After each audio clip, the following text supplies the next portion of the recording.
ओम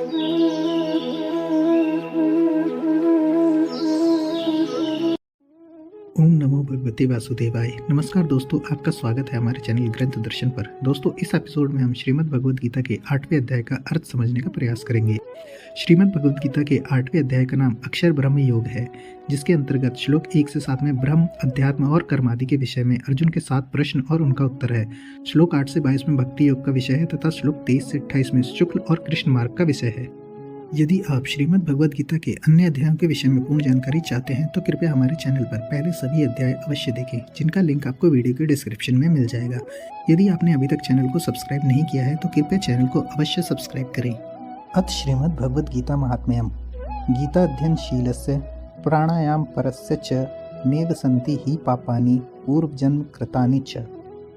जो मनुष्य सदा गीता का पाठ करने वाला है तथा प्राणायाम में तत्पर रहता है, उसके इस जन्म और पूर्व जन्म में किए हुए समस्त पाप निसंदेह नष्ट हो जाते हैं। अष्टमोऽध्यायः। श्लोक 1। अर्जुन उवाच। किम तद् ब्रह्म, किम ध्यात्मं, किम कर्म पुरुषोत्तम, अधिभूतं च, किम प्रोक्तम धीदेवं, किमुच्यते। अर्जुन ने कहा, हे पुरुषोत्तम, वह ब्रह्म क्या है, अध्यात्म क्या है, कर्म क्या है, अधिभूत नाम से क्या कहा गया है और अधिदेव किसको कहते हैं। श्लोक 2। अधियज्ञः कथम को अत्र देहे अस्मिन् मधुसूदन, प्रयाण काले च कथम ज्ञेयो असि नियतात्मभिः। हे मधुसूदन, यहाँ अधियज्ञ कौन है और वह इस शरीर में कैसे है तथा युक्त चित्त वाले पुरुषों द्वारा अंत समय में आप किस प्रकार जानने में आते हैं। श्लोक 3। श्री भगवानुवाच। अक्षरं ब्रह्म परमं स्वभावो अध्यात्ममुच्यते, भूतभावोद्भवकरो विसर्गः कर्म संज्ञितः।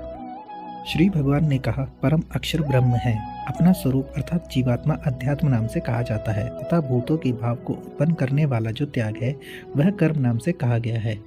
श्लोक 4। अधिभूतम अक्षरो भावः पुरुषश्चाधिदेवतम, अधियज्ञो अहमेवात्र देहे देहभृताम वर। उत्पत्ति विनाश धर्म वाले सब पदार्थ अधिभूत है, हिरण्यमय पुरुष अधिदेव है और हे देहधारियों में श्रेष्ठ अर्जुन, इस शरीर में मैं वासुदेव ही अंतर्यामी रूप से अधियज्ञ हूँ। श्लोक 5। अंतकाले च मामेव स्मरन् मुक्त्वा कलेवरम, यह प्रयाति स मद्भावम याति नास्त्यत्र संशयः। जो पुरुष अंतकाल में भी मुझको ही स्मरण करता हुआ शरीर को त्याग कर जाता है, वह मेरे साक्षात स्वरूप को प्राप्त होता है, इसमें कुछ भी संशय नहीं है। श्लोक 6। यम यम वापि स्मरन् भावम त्यज्यत्यन्ते कलेवरम, तम तमे वेत्ति कौन्तेय सदा तद्भाव भावितः। हे कुंती पुत्र अर्जुन, यह मनुष्य अंतकाल में जिस भी भाव को स्मरण करता हुआ शरीर का त्याग करता है उसको ही प्राप्त होता है, क्योंकि वह सदा उसी भाव से भावित रहा है। श्लोक 7। तस्मात् सर्वेषु कालेषु मामनुस्मर युद्धे च, मयि अर्पित मनोबुद्धिर्मामे वैश्यस्य संशयम्। इसलिए हे अर्जुन, तू सब समय में निरंतर मेरा स्मरण कर और युद्ध भी कर। इस प्रकार मुझ में अर्पण किए हुए मन बुद्धि से युक्त होकर तू निसंदेह मुझको ही प्राप्त होगा। श्लोक 8। अभ्यास योग युक्तेन चेतसा नान्यगामिना, परमं पुरुषम दिव्यम याति पार्थानुचिंतयन्। हे पार्थ, यह नियम है कि परमेश्वर के ध्यान के अभ्यास रूप योग से युक्त दूसरी ओर न जाने वाले चित्त से निरंतर चिंतन करता हुआ मनुष्य परम प्रकाश रूप दिव्य पुरुष को अर्थात परमेश्वर को ही प्राप्त होता है। श्लोक 9। कविं पुराण मनुशासितारम अनोरण्याम स मनु समृद्ध्यः, सर्वस्य धातारम चिंत्य रूपमादित्य वर्णम तमसः परस्तात्। जो पुरुष सर्वज्ञ अनादि सबके नियंता सूक्ष्म से भी अति सूक्ष्म सबके धारण पोषण करने वाले अचिंत्य स्वरूप सूर्य के सदृश नित्य चेतन प्रकाश रूप और अविद्या से अति परे शुद्ध सच्चिदानंद घन परमेश्वर का स्मरण करता है। श्लोक 10। प्रयाण काले मनसा चलेन भक्त्या युक्तो योग बलेन चैव, भुर्वोर्मध्ये प्राणमावेश्य सम्यक स तम परम पुरुषमुपेति दिव्यम। वह भक्ति युक्त पुरुष अंत काल में भी योग बल से भ्रुकुटी के मध्य में प्राण को अच्छी प्रकार स्थापित करके फिर निश्चल मन से स्मरण करता हुआ उस दिव्य रूप परम परमात्मा को ही प्राप्त होता है। श्लोक 11। यदक्षरम वेद विदो वदन्ति विशन्ति यद्यत्यो वीतरागः, यदिच्छन्तो ब्रह्मचर्यं चरन्ति तत्ते पदम संग्रहेण प्रवक्ष्ये।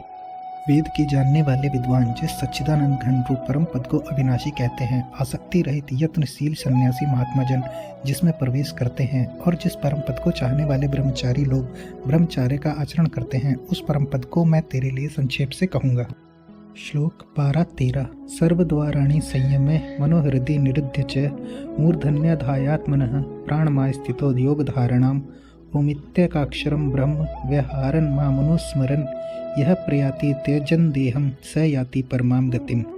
सब इंद्रियों के द्वारों को रोककर तथा मन को हृदय में स्थित करके फिर उस जीते हुए मन के द्वारा प्राण को मस्तक में स्थापित करके परमात्मा संबंधी योग धारणा में स्थित होकर जो पुरुष ओम इस एक अक्षर रूप ब्रह्म को उच्चारण करता हुआ और उसके अर्थ स्वरूप मुझ निर्गुण ब्रह्म का चिंतन करता हुआ शरीर को त्याग कर जाता है, वह पुरुष परम गति को प्राप्त होता है। श्लोक 14 अन्य चेता सततम यो माम स्मृति नित्यशः तस्याहं सुलभः पार्थ नित्य युक्तस्य योगिनः। हे अर्जुन, जो पुरुष मुझ में अनन्य चित्त होकर सदा ही निरंतर मुझ पुरुषोत्तम को स्मरण करता है, उस नित्य निरंतर मुझ में युक्त हुए योगी के लिए मैं सुलभ हूँ, अर्थात उसे सहज ही प्राप्त हो जाता हूँ। श्लोक 15 मामुपेत्य पुनर्जन्म दुखाल्यम शाश्वतम नापनुवन्ति महात्मानः संसिद्धिम परमाम गतः। परम सिद्धि को प्राप्त महात्मा जन मुझको प्राप्त होकर दुखों के घर एवं क्षणभंगुर पुनर्जन्म को नहीं प्राप्त होते।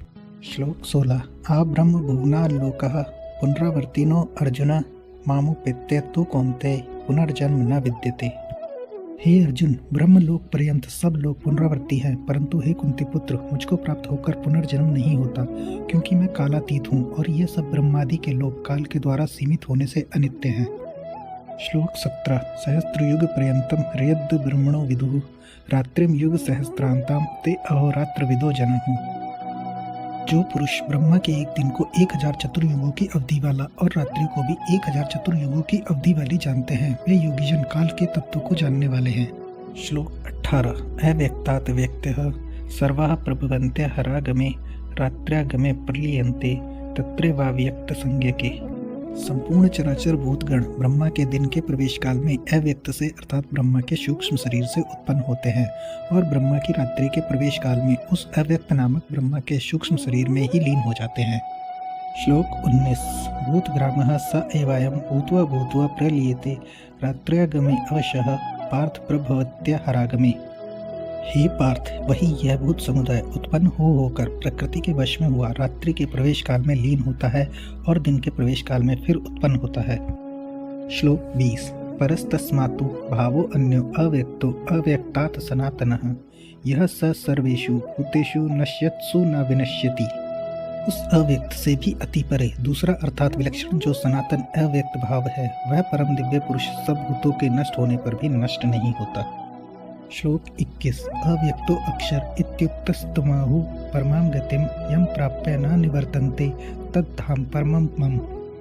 जो अव्यक्त अक्षर इस नाम से कहा गया है, उसी अक्षर नामक अव्यक्त भाव को परम गति कहते हैं तथा जिस सनातन अव्यक्त भाव को प्राप्त होकर मनुष्य वापस नहीं आते, वह मेरा परम धाम है।